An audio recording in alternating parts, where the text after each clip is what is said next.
உலகெங்கும் வாழும் என் இனிய தமிழ் நெஞ்சங்களுக்கு இயற்கை ஜோதிட சார்பாக என் இதயங்கனிந்த வணக்கத்தை தெரிவித்துக் கொள்கிறேன். ஜோதிட சாஸ்திரப்படி எந்த தசாபுத்தியில் நமக்கு நெகட்டிவான விஷயங்கள் நடக்கும், எந்த தசாபுத்தியில் நமக்கு பாசிட்டிவான விஷயங்கள் நடக்கும் என்பதை இயற்கை ஜோதிடத்தில் ஆல்ரெடி இருக்கும் சப்ஸ்கிரைபருக்கும் இனி வர இருக்கிற சப்ஸ்கிரைபருக்கும் இந்த பதிவு ஒரு பொக்கிஷமாக அமையும். இந்த பதிவை கடைசி வரை பார்த்துவிட்டு இது உங்களுக்கு பொக்கிஷமா அல்லது வேஸ்டா என்று நீங்கள் கமெண்ட் செய்யணும். உங்களுடைய நெகட்டிவான காலங்கள், உங்களுடைய பாசிட்டிவான காலங்கள் தெரிந்து கொள்ள வேண்டும் என்றால் உங்களுடைய தசாபுத்தி காலங்களும் உங்களுடைய கோச்சார காலங்களும் தான். இந்த இரண்டு காலங்களில் எந்த மாதிரியான தசாபுத்திகள் உங்களுக்கு ஓடிக்கொண்டிருக்கிறதோ அதை வைத்துத்தான் உங்களுக்கு நெகட்டிவும் அண்ட் பாசிட்டிவும் நடக்கும். பொதுவாக ஒருவருக்கு சூரிய திசை நடந்து கொண்டு இருக்கிறது என்றால் அந்த சூரிய திசை நமக்கு சாதகமாக இருக்கிறதா அல்லது பாதகமாக இருக்கிறதா என்று சாதாரண மக்கள் எப்படி தெரிந்து கொள்வது? அதேபோல் ஜோதிடம் புதிதாக கற்றுக்கொண்டிருக்கும் மாணவர்களுக்கும் இந்த பதிவு ஒரு பொக்கிஷமாக விளங்கும். பொதுவாக அனைவரும் தெரிந்து கொள்ள வேண்டிய ஒரு விஷயம், நெகட்டிவான தசாபுத்தி ஓடும் போது மட்டும்தான் நமக்கு கெட்டது நடக்குமா, நல்ல திசைகள் ஓடும்போது கெட்டது நடக்காதா என்று ஒரு சந்தேகம் இருக்கும். இந்த சந்தேகம் ஜோதிடம் பார்ப்பவர்களுக்கு கூட இருக்கும். சுக்கிர திசை எடுத்துக்கொண்டோம் என்றால் 20 வருடம். இந்த 20 வருடத்துக்கு சுக்கிர திசை இருக்கும். ஆனால் அந்த 20 வருடத்துக்கு மீதமுள்ள 8 கிரகங்களும் அதில் பங்கு பெறும். அந்தந்த கிரகங்களுக்கு காலக்கெடுவுகள் இருக்கிறது. காலக்கெடுவுகள் எப்படி தெரிந்து கொள்ள வேண்டும் என்றால், சூரியன் என்றால் சூரியனுடைய காலக்கெடுவு 6 வருடம், சந்திரன் என்றால் சந்திரனுடைய காலக்கெடுவு 10 வருடம், செவ்வாய் என்றால் செவ்வாயினுடைய காலக்கெடுவு 7 வருடம், புதனுக்கு 17 வருடம், வியாழனுக்கு 16 வருடம், சுக்கிரனுக்கு 20 வருடம், சனிக்கு 19 வருடம், ராகுக்கு 18 வருடம், கேதுக்கு 7 வருடம். ஆக 20 வருடம் சுக்கிர திசை ஓடுகிறது என்றால் அந்த 20 வருடத்தில் இவரவர்களுடைய காலக்கெடுவை அதில் பங்கிட வேண்டும். பங்கிடும் பொழுது தசாநாதன் 20 வருடம் என்றால் புத்திகளுடைய காலக்கெடுவு எவ்வளவு? அதே போல அந்த புத்திகளிலும் மீதமுள்ள 8 கிரகங்களும் அந்தரங்களில் இடம்பெறுவார்கள். ஆக தசா, புத்தி, அந்தரம் இந்த மூன்றுமே செயல்படும். பொதுவாக ஒருவருக்கு சாதகமான தசா புத்தி ஓடுது என்று எடுத்துக்கொள்வோம். செவ்வாய் என்றால் செவ்வாயினுடைய காலக்கெடுவு 7 வருடம், நல்ல சாதகமான திசை என்று எடுத்துக்கொண்டால் அந்த 7 வருடமும் இவர்களுக்கு சாதகமாக நடக்குமா என்றால் கண்டிப்பாக நடக்காது. மீதி 8 கிரகம் அந்த 7 வருடத்தில் பங்கிட்டு அவரவர்களுக்கு உண்டான காலக்கெடுவு நாட்களில் பங்கு பெறுவார்கள். அதே சமயம் சூரியனுக்கு உங்களுடைய சுய ஜாதகத்தில் சுக்கிரன் நெகட்டிவாக வரலாம், குருவே நெகட்டிவாக வரலாம், செவ்வாயே நெகட்டிவாக வரலாம், புதன் கிரகம் நெகட்டிவாக வரலாம். அவருடைய சுய ஜாதகத்தில் எந்த கிரகங்கள் நெகட்டிவாக வருகிறதோ அப்போ அந்த சூரியன் தசாபுத்தி காலத்தில் இந்த நெகட்டிவான கிரகங்கள் வரும் பொழுது உங்களுக்கு பாதிப்புகள் ஏற்படும். உங்களுக்கு மன வருத்தமாக இருக்கட்டும், ஆஸ்பத்திரி செலவாக இருக்கட்டும், திடீர் விபத்து, திடீர் கண்டம் என்ற போன்ற விஷயங்கள் எல்லாம் நடக்கும். குடும்பத்தில் மன வருத்தம், டிவோர்ஸ் போன்ற நிகழ்வெல்லாம் நடக்கும். இதுதான் ஜோதிட விகிதாச்சாரப்படி ஜோதிட விதிகள் ஆகும். அதே போல் நெகட்டிவான தசாபுத்திகள் உங்களுக்கு நடக்கிறது என்று எடுத்துக்கொள்வோம். பொதுவாக சுக்கிர திசை என்றால் எல்லோருக்கும் சந்தோஷமாக இருக்கும், ஆகா சுக்கிர திசை என்று. ஆனால் ஒரு சிலருக்கு அவரவர் சுய ஜாதகப்படி சுக்கிர திசை நெகட்டிவான வருஷமாக இருக்கும். அப்போ நெகட்டிவான வருஷம் எவ்வளவு? 20 வருடம் ஆகும். 20 வருடமும் நம்ம நெகட்டிவாகவே நடக்குமா என்று பயப்பட தேவையில்லை.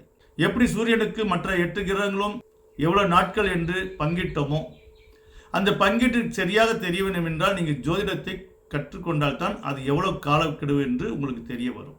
அந்தந்த காலக்கெடுவை ஒரே பதிவில் எல்லாத்தையும் சொல்ல முடியாது. ஏனென்றால் அப்படி சொன்னால் ஒரு நாள் முழுவதும் அந்த வீடியோ நீடித்து கொண்டே இருக்கும். ஆக சுருக்கமாக பேசிக்கான விஷயத்தை தெரிந்து கொள்ளுங்கள். இப்போ நமக்கு சாதகமான வருஷமாக இருக்கட்டும், நெகட்டிவான வருடமாக இருக்கட்டும், ஏன் இதை உங்களுக்கு சொல்லுகிறோம் என்றால், இப்போ நமக்கு நெகட்டிவான வருஷம் வந்து விட்டது, ஒருவருக்கு சனி திசை வந்து விட்டது, சனி திசை முடிவதற்கு 19 வருடம் ஆகும். இந்த 19 வருடம் நம்ம எப்படி பிழைக்கிறது? மனதில் ஒரு விதமான பயம் ஏற்படும். இந்த காலகட்டத்தில் நீங்கள் ஜோதிடர் செல்லும் போது அவர்கள் ஏதாவது ஒரு பரிகாரம் செய்ய சொல்லுவார்கள். அந்த பரிகாரம் 90% பேருக்கு பிரயோஜனமற்றதாகிவிடும். ஒரு 10% பேர்களுக்கு மட்டும்தான் அந்த பரிகாரம் பலிக்கும். ஆக சனி திசை ஓடும்போது நம்ம பரிகாரம் செய்து நம்மளுக்கு பிரயோஜனம் இல்லையே, அந்த ஜோதிடர் தவறாக சொல்லிவிட்டாரா என்று இவர்களுக்கு பயம் இருக்கும். அதே பரிகாரம் சொன்னவர்களுக்கும் அவர்களுக்கு எது பலிக்கவில்லை என்று ஒரு மனச்சங்கடமும் இருக்கும். அதை தெளிவாக மக்களுக்கு எடுத்து உரைப்பதற்காகத்தான் இந்த பதிவு. இந்த பதிவு அந்த பரிகாரம் சொல்லக்கூடிய ஜோதிடர்களும் பார்த்தார்கள் என்றால் நிச்சயமாக அவர்களுக்கு ஒரு தெளிவு கிடைக்கும். இதற்கு முன் நிறைய பதிவு போட்டுக்கிறோம். 3 விஷயங்களை தெரிந்து கொள்ளுங்கள். அந்த 3 விஷயம் தெரிந்து கொண்டால் வாழ்க்கையில் எந்த மாதிரியான தசாபுத்தி காலம் வந்தாலும் கவலைப்பட தேவையே இல்லை. இந்த 3 விஷயம் என்னவென்று பிறகு பார்ப்போம். தற்போது பாசிட்டிவான தசாபுத்தியும் நெகட்டிவான தசாபுத்தியும் என்ன செய்யும் என்று பார்ப்போம். ஒருவருக்கு சனி திசை நடந்து கொண்டு இருக்கிறது. அந்த சனி திசை என்பது பொதுவாக நெகட்டிவ் என்று எல்லோரும் நினைத்து கொண்டு இருக்கிறார்கள். பொதுவாக சனி திசை எந்தெந்த ராசிக்கு நெகட்டிவாக இருக்கும் என்றால், மேச ராசியில் பிறந்தவர்களுக்கும், கடக ராசியில் பிறந்தவர்களுக்கும், சிம்ம ராசியில் பிறந்தவர்களுக்கும், விருச்சிக ராசியில் பிறந்தவர்களுக்கும், தனுசு ராசியில் பிறந்தவர்களுக்கும், மீன ராசியில் பிறந்தவர்களுக்கும், இவர்களுக்கெல்லாம் சனி திசை நடக்கும் பொழுது மேக்சிமாக நெகட்டிவான விஷயங்கள் நடக்கும். அந்த நெகட்டிவான விஷயங்கள் அவரவருடைய ஜாதக நிலைப்படி, நெகட்டிவ் என்றால் மனதுக்கு பிடிக்காத விஷயம் தானே. அவரவருடைய சுய ஜாதகத்தில் திருமண பந்தத்தில் பிரிய வேண்டிய சூழ்நிலை ஏற்படலாம், மிகப்பெரிய அறுவை சிகிச்சை ஏற்படலாம், மிகப்பெரிய தண்டனை ஏற்படலாம், ஆக்சிடென்ட் ஏற்படலாம். இப்படி ஏதாவது ஒரு பாதிப்பை ஏற்படுத்தும். ஒரு சிலருக்கு இடமாற்றம், தொழில் மாற்றம் இவையெல்லாம் ஏற்படும். இதே நெகட்டிவான விஷயம் உங்களுடைய சாதகமான தசாபுத்தி ஓடும்போதும் நடக்கும். இது பொதுவான ஒரு விஷயமாகும், பேசிக் அடிப்படையாகும். இப்போ நமக்கு ஜாதகத்தில் எந்த கிரகம் நெகட்டிவான கிரகம், எந்த கிரகம் பாசிட்டிவான கிரகம் என்று புதிதாக ஜோதிடம் கற்றுக்கொள்ளக்கூடிய மாணவராக இருந்தாலும் சரி, இதை நோட் பண்ணி வைத்துக் கொள்ளுங்கள். முடிந்தால் ஒரு பேப்பர் எடுத்து எழுதி கொள்ளுங்கள், அல்லது இந்த பதிவை 1க்கு 2 முறை 3 முறை பாருங்கள். உங்களுக்கு மனதில் பதிவாகிவிடும். முதலில் நம்ம தோல்வி அடையாமல் இருந்தாலே நமக்கு வெற்றி ஈஸியாகிவிடும் அல்லவா? அதனால முதலில் நெகட்டிவை தெரிந்து கொள்வோம். நம்மளுடைய சுய ஜாதகத்தில் நமக்கு சாதகமாக இருக்கக்கூடிய கிரகங்களே நமக்கு நெகட்டிவாக ஏன் செயல்படுகிறது, எந்த ராசி கட்டத்தில் எந்த கிரகங்கள் அமைந்தால் நமக்கு அது நெகட்டிவாக ஆகும் என்பதை தெரிந்து கொள்ளுங்கள். முதலில் ராசி கட்டத்தை எப்படி பார்ப்பது என்று தெரிந்து கொள்ளுங்கள். சா இந்த் என்று எழுதியிருக்கும், அது சந்திரன், அதுதான் ராசி கட்டம். லா என்று எழுதியிருக்கும், அதுதான் உங்களுடைய லக்னம். நிறைய பேருக்கு ராசி நட்சத்திரம் தெரியும், லக்னம் தெரியாது. ஜோதிடம் பார்க்கும் பொழுது இந்த லக்னத்தை வைத்துத்தான் ஜோதிடம் பார்ப்பார்கள். உங்களுக்கு ராசியை பற்றி சொல்லும் போது சந்திரனை வைத்துத்தான் யூடியூபில் உங்களுக்கு ராசியை பற்றி சொல்லுவார்கள். ஆக லா என்று இருக்கக்கூடிய இடம் உங்களுடைய முதல் இடம் என்று எடுத்துக்கொள்ளுங்கள். அந்த லா என்பது உங்களுடைய முதல் ராசி கட்டம் என்று தெரிந்து கொள்ளுங்கள். எந்த கிரகம் சாதகம், எந்த கிரகம் பாதகம் என்று தெரிந்து கொள்ள வேண்டும் என்றால், ஜோதிட விதிப்படி உங்களுக்கு சாதகமான கிரகங்கள் தசாபுத்தி நடந்தும் ஏன் பாதகங்கள் நடக்கிறது என்றால், உங்களுடைய சாதகமான கிரக நிலை உங்களுடைய பாதகமான இடத்தில் அது இடம்பெற்றிருக்கும். அதை சரியாக ஆய்வு செய்யாமல் ஒரு சில ஜோதிடர்கள் உங்களுக்கு இந்த தசாபுத்தி காலத்தில் கோடீஸ்வரர் ஆகுவீர்கள் என்றெல்லாம் உங்களுக்கு சொல்லுவார்கள். அப்படி சொல்லியும் ஏன் அந்த மாதிரி நடக்கலை என்று உங்களுக்கு மன வருத்தம் ஏற்படும். ஜோதிடத்து மேல் சில வெறுப்புகள் ஏற்படும். ஜோதிடம் என்பது பெருங்கடல் ஆகும். ஒரு சமுத்திரத்தை கூட ஆழத்தை கண்டுபிடித்து விடலாம். இந்த ஜோதிட ஆழத்தை கண்டுபிடிப்பது மிக பெரிய கடினம். அப்படி கடினமான விஷயத்தில் ஒரு சிலவற்றை மட்டும் நாம் இங்கே பார்க்கலாம். ராசி கட்டத்தில் சூரியன் எங்கே இருக்கு என்று பார்த்துக் கொள்ளுங்கள். அந்த சூரியன் இருக்கும் இடத்தையும் சேர்த்து எண்ணிக்கொள்ள வேண்டும். ஒவ்வொரு கட்டமாக நீ எண்ணி 11ஆம் இடம், சூரியன் இருக்கும் இடத்திலிருந்து 11ஆம் இடத்தில் சுக்கிரன் அமைந்திருந்தால், அந்த சுக்கிரன் உங்களுக்கு சாதகமாக இருந்தாலும் கூட உங்களுக்கு பாதகத்தை செய்யும். சுக்கிரன் யார் யாருக்கு சாதகமான கிரகம் என்றால், ரிஷப ராசி, மிதுன ராசி, கன்னி ராசி, துலாம் ராசி, கும்ப ராசி, மகர ராசி, இந்த ராசிக்கெல்லாம் சுக்கிர பகவான் சாதகமான கிரகமாகும். ஆக சாதகமாக இருக்கக்கூடிய கிரகம் சுக்கிரனே சூரியன் இருக்கும் இடத்துக்கு 11ஆம் இடத்தில் இருந்தால் அது நிச்சயம் பாதகம்தான் செய்யும். இப்படி உள்ளவர்களுக்கு சுக்கிர திசை நடக்கும்போது ஆகா ஓகோ என்று அறகுறையாக கற்றுக்கொண்ட ஜோதிடர்கள் உங்களுக்கு கோடீஸ்வர நிலை இருக்கும் என்று சொல்லிவிடுவார்கள். இந்த மாதிரி காலகட்டத்தில் நீங்கள் ஏதாவது பரிகாரம் செய்தாலும் அந்த பரிகாரம் உங்களுக்கு வேஸ்டாகத்தான் போகும். பணமும் வேஸ்ட்டு, நேரமும் வேஸ்ட்டு, மன உளைச்சலும் ஏற்படும். ஆக எல்லா காலங்களிலும் உங்களுக்கு சமமாக நடக்க வேண்டும் என்றால் இந்த 3 விஷயத்தை நீங்கள் தெரிந்து கொள்ள வேண்டும். அந்த 3 விஷயம் என்னவென்று பிறகு சொல்கிறோம். அதே போல் சந்திரன் எங்கு இருக்கு என்று பார்த்துக் கொள்ளுங்கள். சந்திரன் இருக்கும் 3ஆம் இடத்தில் இருக்கும் சூரியன் தசாபுத்தி உங்களுக்கு நடக்கும்போது அந்த சூரியன் சாதகமாக இருந்தாலும் உங்களுக்கு பாதகத்தை தான் செய்வார். மேச ராசிக்கு, மிதுன ராசிக்கு, கடக ராசிக்கு, சிம்ம ராசிக்கு, விருச்சிக ராசிக்கு, தனுசு ராசிக்கு, மீன ராசிக்கு இவர்களுக்கெல்லாம் சூரியன் சாதகமான கிரகமாகும். ஆக சாதகமான கிரகங்கள் ஓடியும் பாதகம் நடக்கிறது என்றால் உங்களுடைய ராசி கட்டத்தில் சந்திரன் எந்த இடத்தில் இருக்கிறதோ அந்த இடத்திலிருந்து உங்களுடைய சுய ஜாதகத்தில் அந்த சூரியன் 3ஆம் இடத்தில் இருந்தால் அந்த சூரிய திசை ஓடியும் உங்களுக்கு எந்த பிரயோஜனம் இல்லை. அதே போல் உங்களுடைய ராசி கட்டத்தில் செவ்வாய் எங்கே இருக்கு என்று பார்த்து கொள்ளுங்கள். அந்த செவ்வாய் இருக்கும் இடத்தை சேர்த்து எண்ணிக்கொள்ளுங்கள். செவ்வாய் இருக்கும் இடத்தில் 12ஆம் இடத்தில் புதன் கிரகம் இருந்தால் தசா வரும்போதும் பாதகம் செய்யும், அதே புத்தி நடக்கும் போதும் பாதகம் செய்யும், அதுவே அந்தரம் நடக்கும் போதும் பாதகம் செய்யும். இப்பொழுது தசா புத்தி செவ்வாய் என்று எடுத்துக்கொள்வோம். உங்களுக்கு செவ்வாய் தசை நல்லது என்று எடுத்துக்கொண்டால் செவ்வாய் தசை நல்லது நடந்து கொண்டிருக்கும். செவ்வாயில் சூரியன் வரும்போது நல்லா இருக்கும், செவ்வாயில் சுக்கிரன் வரும்போது நல்லா இருக்கும், இப்படியே ஒவ்வொரு புத்தி வரும்போது நல்லா இருக்கும். அந்த புதன் வரும்பொழுது அந்த புதனுடைய புத்தியோ அந்தரமோ இடம்பெறும் பொழுது உங்களுக்கு மிகப்பெரிய பாதகத்தை உருவாக்கும். இந்த நேரத்தில் நீங்கள் எந்த பரிகாரம் செய்தாலும் உங்கள் பணமும் வேஸ்ட்டு, உங்களுடைய நேரமும் வேஸ்ட்டு, உங்களுடைய மன உளைச்சலும் ஆகும். அதனால தான் இயற்கை ஜோதிடம் எந்த பரிகாரத்தை நம்பாதீங்க என்று சொல்லி கொண்டிருக்கிறோம். ஏனென்றால் உங்களுக்கு பரிகாரம் சொல்லக்கூடிய ஜோதிட குருமார்களுக்கே இந்த விஷயம் சரியா தெரிவதில்லை. நல்ல விவரம் தெரிந்த ஜோதிட குருமார்கள் இந்த பரிகாரம் சொல்லவே மாட்டாங்க. ஏனென்றால் ஜோதிடம் என்பது ஆழ்கடல், அதில் மூழ்கி முத்தெடுக்கணும், மக்களுக்கு நேர்த்தியான விஷயத்தை சொல்லிக் கொடுக்கணும். இந்த ஜோதிடத்தை ஒரு கல்வியாக அடுத்த கட்டத்துக்கு கொண்டு போகணும். இப்போ இருக்கிற யூத்துகளும் நம்பணும், அடுத்து வரக்கூடிய ஜென்ரேஷனும் நம்பணும். ஆக தொடர்ச்சியாக பரிகாரம் பூஜை என்று சொல்லிக்கொண்டே இருப்பதால் அதர் கேசட்டில் உள்ளவர்கள் நம்ப மாட்டேங்கிறார்கள். சாதாரணமாக ஒரு முஸ்லீமுக்கு ஜாதகம் இல்லை என்று அவர்கள் நினைத்து கொண்டிருக்கிறார்கள். கிறிஸ்துவர்கள் தனக்கு ஜாதகம் இல்லை என்று நம்பிக்கொண்டிருக்கிறார்கள். மனிதனாக பிறந்த அத்தனை பேருக்கும் பிறந்த தேதி பிறந்த நேரத்தை ஒரு ஆப்பில் போட்டு பார்த்தா கூட தன்னுடைய ராசி எது, லக்னம் எது, நட்சத்திரம் எது, தன்னுடைய சாதகமான கிரகம் எது எல்லாம் தெரிந்துவிடும். எப்படி இருந்தாலும் அறியா நிலையில் பிறக்கிறோம், முதுமையில் இறக்கிறோம். இடைப்பட்ட காலம் என்பது நம் வாழ்வதற்காக இறைவன் கொடுத்த ஒரு பரிசாகும். அந்த பரிசை பொக்கிஷமாக நம்ம மாற்றிக்கொள்ள வேண்டும் என்றால் அவரவர் சுய ஜாதகத்தை தெரிந்து கொள்ள வேண்டும். இந்த ஜோதிடம் என்பது மிகப்பெரிய கல்வியாக இருக்கிறது. இந்த கல்வியை பரிகார பூஜைக்குள் அடக்கி மற்றவர்களை உள்ள வரவிடாமல் தடுக்கிறது அந்த பரிகார பூஜை. அதை தகர்த்தெறிந்து ஜோதிடம் என்றால் என்ன என்பது விழிப்புணர்வை கொடுப்பதற்காகத்தான் இப்படி ஒரு பதிவை பதிவிடுகிறது இயற்கை ஜோதிடம். இயற்கை ஜோதிடம் என்றால் அது என்ன சார் இயற்கை என்று பல பேர் கேட்பதுண்டு. இயற்கையாகத்தான் எல்லாமே இயங்கிக் கொண்டிருக்கிறது. வானவில் சாஸ்திரம் கிரக நிலை என்பது நம்ம பிறந்தாலும் பிறக்காட்டி இயங்கிக் கொண்டே இருக்கும். நாம் அதை எப்பொழுது சரியாக புரிந்து கொள்கிறோமோ அதற்கு ஒரு எக்ஸாம்பிள் சொல்ல வேண்டும் என்றால் சூரிய நமஸ்காரம் செய்ய வேண்டும் என்றால் அந்த காலை பொழுதில் 6 to 7க்குள்ள நம்ம சூரிய நமஸ்காரம் செய்து கொள்ளலாம். 7 மணியை தாண்டி விட்டால் அந்த சூரியனை நம்ம கண்களால் பார்க்க முடியாது. அப்படி பார்த்தாலும் நம்ம கண்களுக்கும் ஸ்கின்னுக்கும் விளைவுகள் தான் ஏற்படுத்தும்.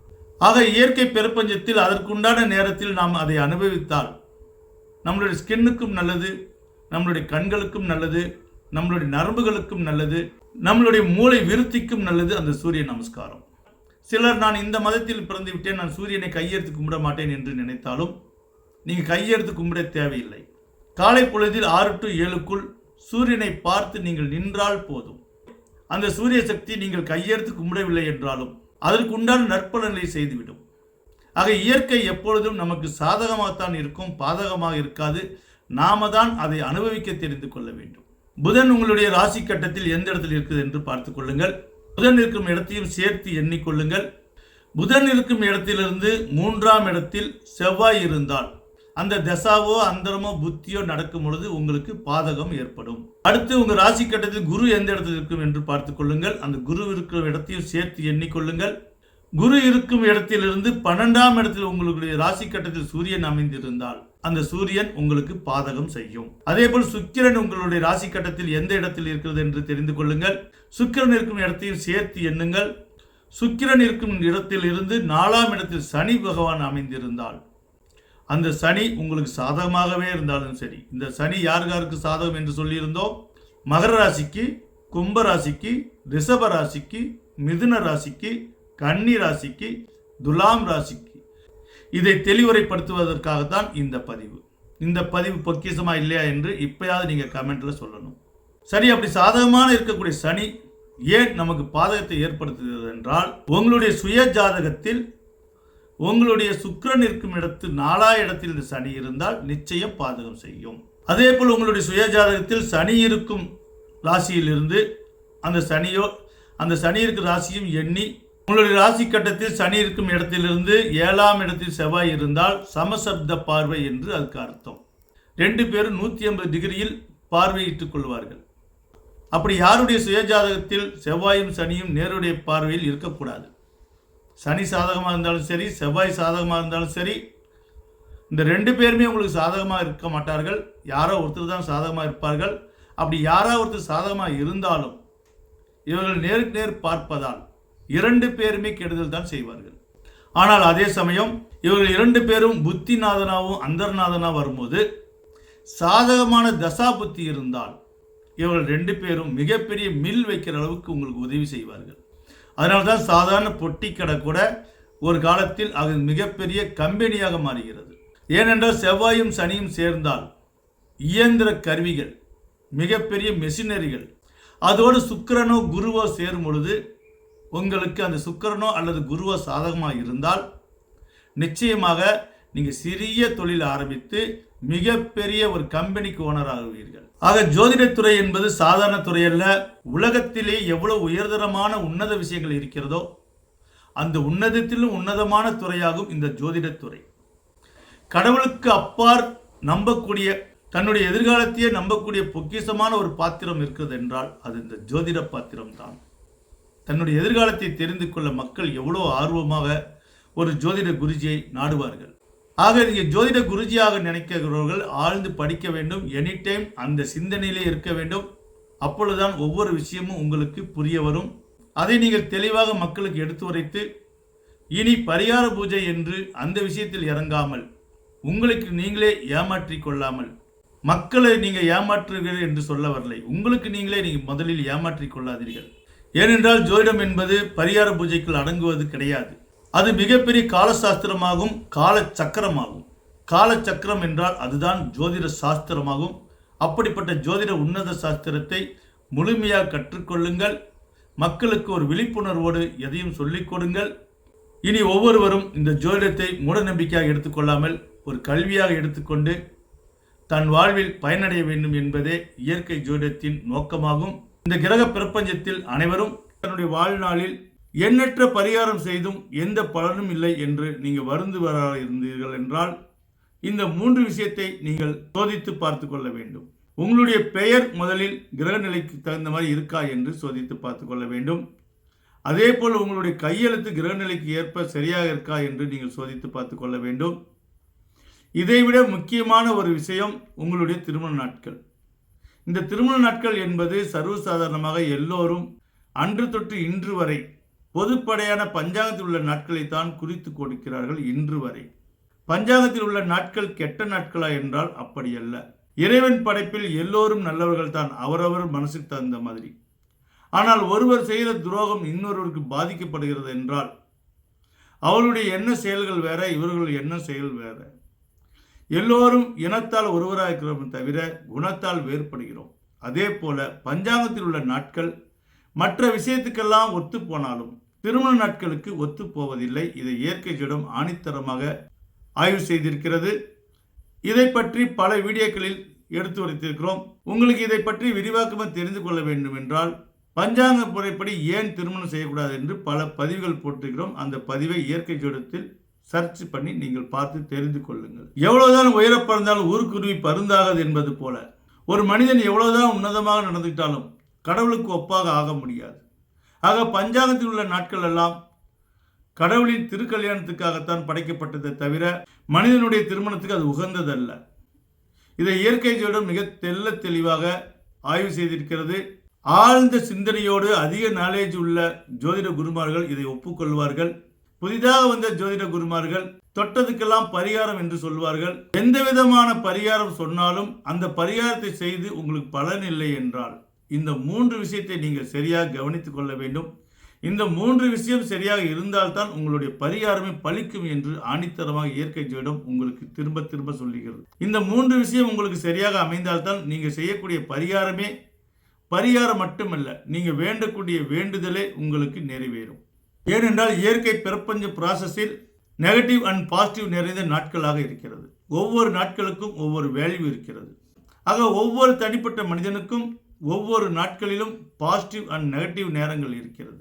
இதை வருமுன் காப்பும் திட்டத்தில் உங்களுக்கு தெள்ளத் தெளிவாக இயற்கை ஜோதிடம் உங்களுக்கு எடுத்து உரைக்கிறது.